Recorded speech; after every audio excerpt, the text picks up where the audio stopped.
Newswatch at 6 with Bill Hutchins and Julie Brown.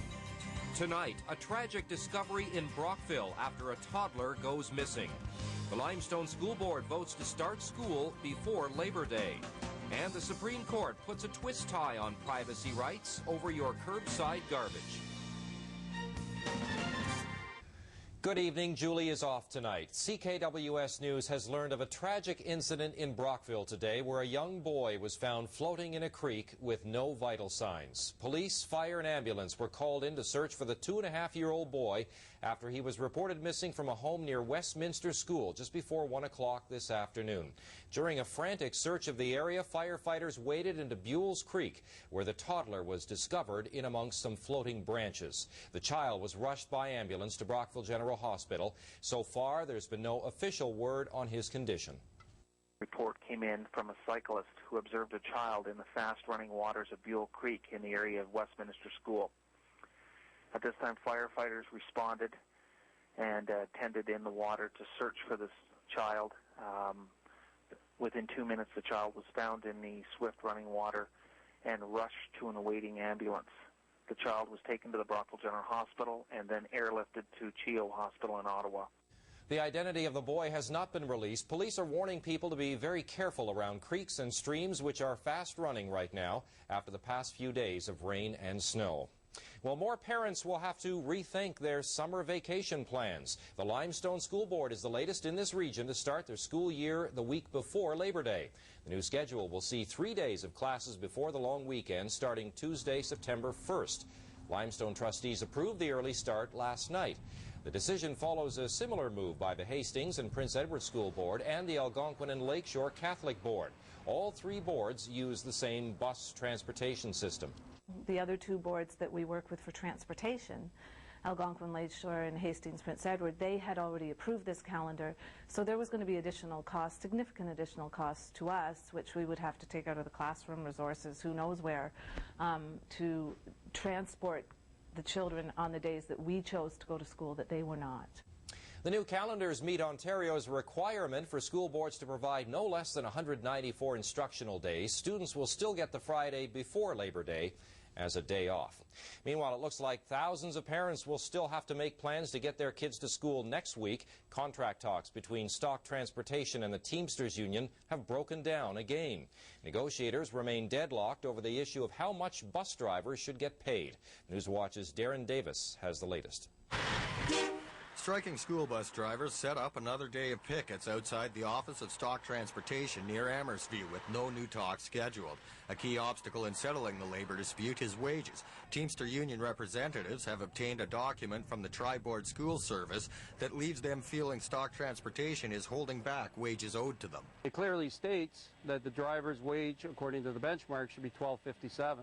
And in fact, furthermore, they gave a 3% raise in September, which arguably brings that figure up to close to $13 an hour. The spokesperson for Stock Transportation says it's not that simple. I appreciate what they're saying, but I believe that some of the information that they're operating with might be incomplete information, which is why some talks are going to take place so that they can understand, the amount of money designated to the wages provided for by the Tri-Board. Something that may come as good news to union members. The Teamsters have called Stock to resume bargaining, but are still waiting to hear back from the company. At this point, there's no further talks. We have a request into them. We think this introduces a new element into bargaining, and it's a key concern for us. And I believe it has to be a key public concern when you have a governing body saying that we're sending this money forward for drivers' wages. So our question is, where's it going? The school bus drivers are now in their third week on the picket line. Before talks broke down this week, the union said a tentative deal had been reached with bus mechanics.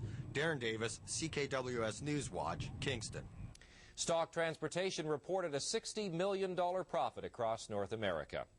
Trenton is returning to the golden years of the Golden Hawks. A new Ontario junior hockey team has been formed to replace the Trenton Herks, which folded during the past season.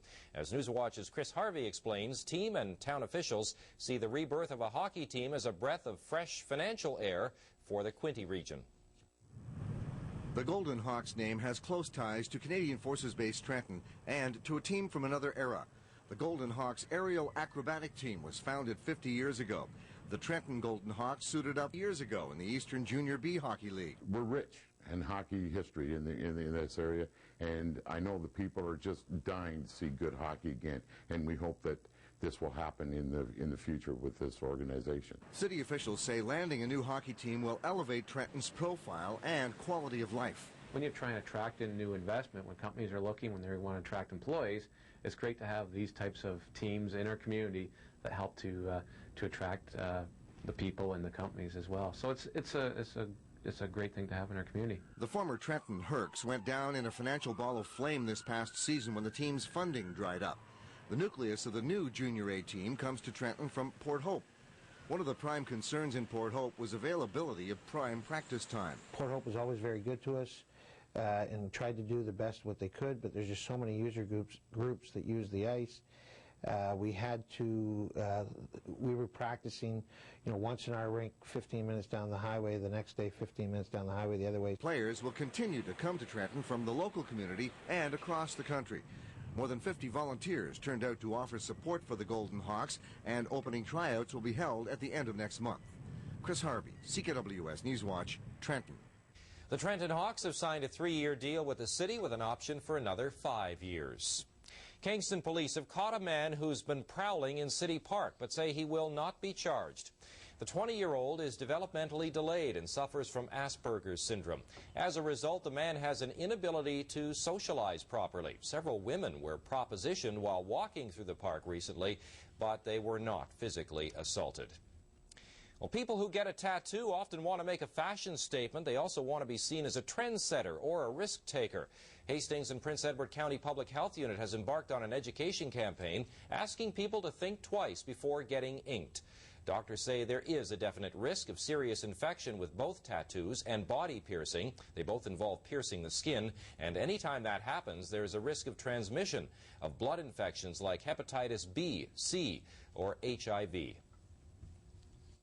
Public Health does inspection of these places. When we know about them, we go in on an annual basis to make sure that they're following reasonable precautions. But people have to know that these places are not formally regulated. The services are not provided by healthcare professionals. It's not like going into a hospital. And so we do the best we can. But the bottom line here is that it's buyer beware. Some doctors say the most common problem that develops with tattoos is the desire to remove them. And they say tattoo removal can be very difficult, time-consuming, and costly. A Kingston laundromat is riding a green wave. The company is the first laundry service in Kingston to install solar panels. Surf's Up owner Paula Lowe says the concept has been in the works for about 4 years. Local company Quantum Renewable Energy is installing 7 panels to create a solar thermal system that will heat the water that's used in the washing machines. Installer Richard Rooney says the panels will generate 1,300 kilowatt hours of thermal energy and eliminate more than 4 tons of greenhouse gases every year. And if a city councillor has his way, all municipal buildings in Kingston would get their own source of green power. Councillor Mark Gerritsen is calling for the construction of an energy generation facility, such as wind or solar power, that would plug into all city-owned buildings. His sustainable energy plan, which would be coordinated by Utilities Kingston, will be discussed at a future council meeting. When it comes to farmers markets, it seems the more the merrier. Of course, the farmers market behind Kingston City Hall is the main one, but this week city councillors endorsed a pilot project that would allow a Sunday farmers market to be set up in the Wally Elmer Arena. That would give residents access to affordable locally grown food. Another farmers market in the West End will also be included in the pilot project, though a location hasn't been finalized.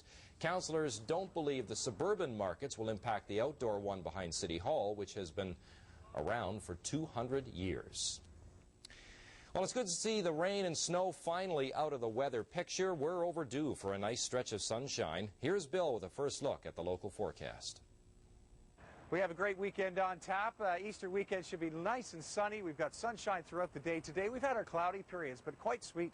Down to -4 tonight on the cool side. Rebounding nicely tomorrow, though, a high of 10 with a sunny start, a mix of sun and cloud through the afternoon. More sunshine over the Easter weekend with temperatures just slightly below that seasonal average. We'll have more weather details coming up shortly.